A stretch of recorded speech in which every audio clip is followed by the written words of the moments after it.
Hi all, എല്ലാവർക്കും ജെഫ്സ് homely കുക്കിങ്ങിലേക്ക് സ്വാഗതം. ഇന്ന് ചെയ്യുന്നത് ബീഫ് പച്ചക്കായിട്ട് വെക്കുന്ന കറിയാണ്. ഇവിടെ ഞാൻ സ്റ്റെപ്പ് ബൈ സ്റ്റെപ്പ് പ്രോസസ്സായിട്ടാണ് പറയുന്നത്, അതുകൊണ്ട് എല്ലാവരും വീഡിയോ സ്കിപ്പ് ചെയ്യാതെ കാണാൻ ശ്രമിക്കുക. ഇനി നമുക്ക് കുക്കിങ്ങിലേക്ക് കടക്കാം. ഞാനിവിടെ എടുത്തേക്കുന്നത് 1/2 കിലോ ബീഫാണ്. അത് നല്ലപോലെ കഴുകി വൃത്തിയാക്കി എടുത്തിട്ടുണ്ട്. ഇതിലേക്ക് 1/2 ടീസ്പൂൺ മഞ്ഞൾപ്പൊടി, 1 ടീസ്പൂൺ ഉപ്പ്, ഒരു മീഡിയം സൈസ് സവാള അരിഞ്ഞത്, കുറച്ച് കറിവേപ്പിലയും കൂടെ ഇട്ട് നല്ലപോലെ മിക്സ് ചെയ്ത് ഒരു അരമണിക്കൂർ മാറ്റി വെക്കുക. ഈ സമയത്ത് നമുക്കിതിനാവശ്യമായ മസാല ഉണ്ടാക്കിയെടുക്കാം. ഇവിടെ നല്ല ഫ്രഷ് ആയിട്ടാണ് മസാല ഉണ്ടാക്കിയെടുക്കുന്നത്. അതിനായിട്ട് ആദ്യം ഇതുപോലൊരു ചീനച്ചട്ടിയിലേക്ക് 2 ടേബിൾ സ്പൂൺ മല്ലി ഇടുക. ഇനി ഫ്ലെയിം ഓണാക്കി ലോയിലോട്ട് വെച്ച് മല്ലി ഒന്ന് വറുത്തെടുക്കണം.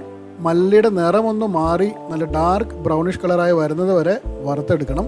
ലോ ഫ്ലെയിമിൽ വെച്ച് തന്നെ കണ്ടിന്യൂസ് ആയിട്ട് മിക്സ് ചെയ്ത് കൊടുത്ത് ഫ്രൈ ചെയ്തെടുക്കുക. അതുപോലെ തന്നെ മല്ലി ഒരു കാരണവശാലും കരിയാതെ ശ്രദ്ധിക്കണം. ഇപ്പോൾ മല്ലിയുടെ നിറമെല്ലാം മാറി ഒരു ബ്രൗണിഷ് കളറായി വരുന്നുണ്ട്. ഈ സമയത്ത് നമുക്കിതിലേക്ക് ഒരു ചെറിയൊരു കഷ്ണം കറുവാപ്പട്ട, 4 ഏലക്ക, 1 തക്കോലം, 1 ജാതിപത്രി, 1 ജാതിക്ക കുരു പൊട്ടിച്ച് കപ്പലണ്ടി സൈസിൽ ഇടുക, 6 ഗ്രാമ്പു, 2 ടേബിൾ സ്പൂൺ പെരിഞ്ജീരകം, 1/2 ടീസ്പൂൺ കുരുമുളകും കൂടെ ചേർത്ത് 1 മിനിറ്റ് ലോ ഫ്ലെയിമിൽ തന്നെ വറുത്തെടുക്കുക. ഈ സമയത്ത് മല്ലിയുടെ നിറം കുറച്ചും കൂടെ ഡാർക്കായിട്ട് നമുക്ക് കിട്ടും. ഇതെല്ലാം കൂടെ വറുത്തതിന് ശേഷം ഉടനെ തന്നെ വേറൊരു പാത്രത്തിലോട്ട് മാറ്റുക, അല്ലെങ്കിൽ ഈ ചീനച്ചട്ടിയിൽ കിടന്ന് ഈ മസാലയെല്ലാം കരിഞ്ഞു പോവും. ഈ മസാല ഒന്ന് തണുത്തതിന് ശേഷം പിന്നീട് നമുക്കൊരു മിക്സിയുടെ ജാറിൽ നല്ലപോലെ ഒന്ന് പൊടിച്ചെടുക്കാം. അടുത്തതായിട്ട് ബീഫ് നമുക്ക് വേവിച്ചെടുക്കാം. ഇവിടെ ഞാൻ 3 വിസിലിന് ശേഷം ഫ്ലെയിം മീഡിയത്തിലോട്ട് വെച്ച് 5 വിസിലും കൂടെ കഴിഞ്ഞപ്പം ബീഫ് ആവശ്യത്തിന് വെന്ത് കിട്ടി.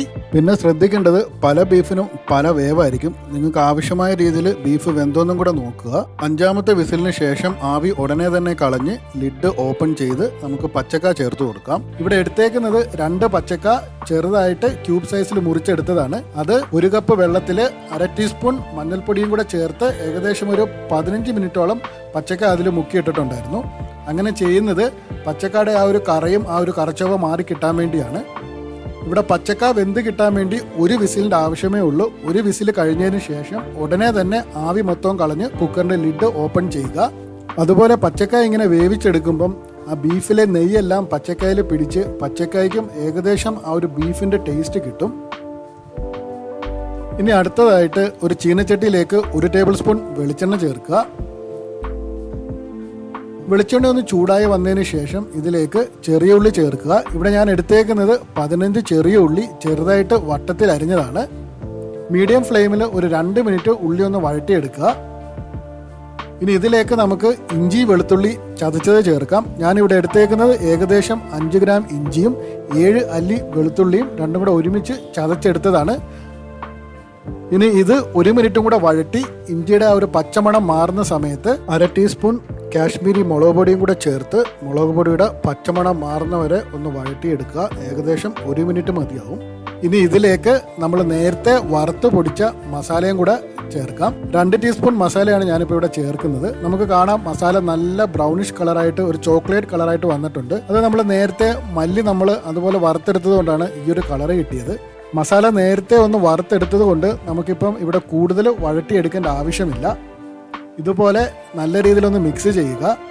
ഇനി ഇതിലേക്ക് നമ്മൾ നേരത്തെ വേവിച്ച് വെച്ചിരിക്കുന്ന ബീഫും പച്ചക്കയും കൂടെ ചേർത്ത് നല്ലപോലെ മിക്സ് ചെയ്ത് ഒരു 2 മിനിറ്റ് വഴറ്റിയെടുക്കുക. മിക്സ് ചെയ്യുമ്പം സാവകാശം മിക്സ് ചെയ്യുക. അധികം ഫോഴ്സ് കൊടുത്ത് മിക്സ് ചെയ്താൽ പച്ചക്ക വല്ലാതെ ഉടഞ്ഞു പോകും. ഇനി ഇതിലേക്ക് ഞാൻ 1/4 ടീസ്പൂൺ ഉപ്പും കൂടെ ചേർക്കുന്നുണ്ട്. അതിൻ്റെ കൂടെ കുറച്ച് കറിവേപ്പിലയും കൂടെ. ബീഫ് നമ്മൾ നേരത്തെ പുരട്ടിയപ്പം 1 ടീസ്പൂൺ ഉപ്പ് ചേർത്തതാണ്. അതുകൊണ്ട് പിന്നീട് ഉപ്പ് ചേർക്കുമ്പം ശ്രദ്ധിച്ച് ചേർക്കുക. ഇപ്പം ബീഫിൽ നല്ലപോലെ മസാലയെല്ലാം പിടിച്ച് നല്ലപോലെ പെരണ്ട് വന്നിട്ടുണ്ട്. അതുപോലെ തന്നെ നെയ്യൊക്കെ ഒന്ന് സെപ്പറേറ്റായി വന്നിട്ടുണ്ട്. ഇനി അടുത്തതായി നമുക്ക് ചെയ്യേണ്ടത് ഇതിലേക്ക് തേങ്ങ വറുത്തരച്ച് ഇടുക എന്നുള്ളതാണ്. അപ്പോൾ അത് എങ്ങനെയാണെന്ന് നോക്കാം. അതിൻ്റെ കൂടെ ചേർക്കേണ്ട എന്തൊക്കെയാണെന്ന് നോട്ട് ചെയ്ത് വെക്കുക. ഇവിടെ ഞാൻ എടുക്കുന്നത് 1/4 കപ്പ് തേങ്ങാപ്പീരയാണ്. അതൊരു പാനിലേക്ക് ഇട്ട് മീഡിയം ഫ്ലെയിമിൽ ഒന്ന് ഗോൾഡൻ ബ്രൗണായി വരുന്നത് വരെ ഒന്ന് വറുത്തെടുക്കുക. ഇപ്പോൾ തേങ്ങാപ്പീര അത്യാവശ്യം ഗോൾഡൻ ബ്രൗണായി വരുന്നുണ്ട്. ആ സമയത്ത് നമ്മൾ നേരത്തെ പൊടിച്ചു വെച്ചിരിക്കുന്ന ബാക്കി മസാലയും കൂടെ ഇതിലേക്ക് ചേർത്ത് ഒന്ന് എല്ലാം കൂടെ നല്ലപോലെ മിക്സ് ചെയ്യുക. ഇനി ഇത് വേറൊരു പാത്രത്തിലോട്ട് മാറ്റി ചൂട് പോയതിന് ശേഷം മിക്സിയുടെ ജാറിൽ അരക്കപ്പ് വെള്ളവും കൂടെ ചേർത്ത് നല്ലപോലെ അരച്ചെടുക്കാം. ഇപ്പോൾ തേങ്ങ വറുത്തത് ഇതുപോലെ നല്ല രീതിയിൽ അരച്ചെടുത്തിട്ടുണ്ട്. ഇനി ഇത് നമുക്ക് ബീഫിലോട്ട് ചേർത്ത് ഫ്ലെയിം ഓണാക്കി ഒരു 2 മിനിറ്റ് നല്ലപോലെ വഴറ്റിയെടുക്കാം.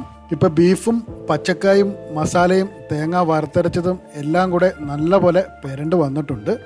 ഇനി ഫ്ലെയിം ഓഫാക്കിയതിന് ശേഷം കുറഞ്ഞത് ഒരു അരമണിക്കൂറെങ്കിലും മൂടി മാറ്റി വെക്കുക. ഈ സമയത്ത് ചട്ടിയിലെ ചൂട് കൊണ്ട് ബീഫ് കുറച്ചും കൂടെ ഒന്ന് റോസ്റ്റായി കിട്ടും. പിന്നെ ഒരു അരമണിക്കൂറിന് ശേഷം ചെറുതായിട്ടൊന്ന് ചൂടാക്കി ബീഫ് നമുക്ക് വിളമ്പാൻ എടുക്കാവുന്നതാണ്. നമ്മൾ ഇതിലധികം എരിവൊന്നും ചേർക്കാത്തത് കൊണ്ട് കുട്ടികൾക്കും നമുക്ക് കഴിക്കാൻ കൊടുക്കാവുന്നതാണ്. അപ്പോൾ എല്ലാവരും ഇതുപോലെ ഒന്ന് ബീഫ് പച്ചക്കായിട്ടൊന്ന് ഉണ്ടാക്കി നോക്കുക. നിങ്ങൾക്ക് വീഡിയോ ഇഷ്ടപ്പെട്ട് കഴിഞ്ഞാൽ ലൈക്ക് ചെയ്യുക, ഷെയർ ചെയ്യുക. അതുപോലെ തന്നെ നിങ്ങളുടെ അഭിപ്രായങ്ങളും നിർദ്ദേശങ്ങളും കമൻറ്റ് ബോക്സിൽ ഇടുക. Thank you for watching.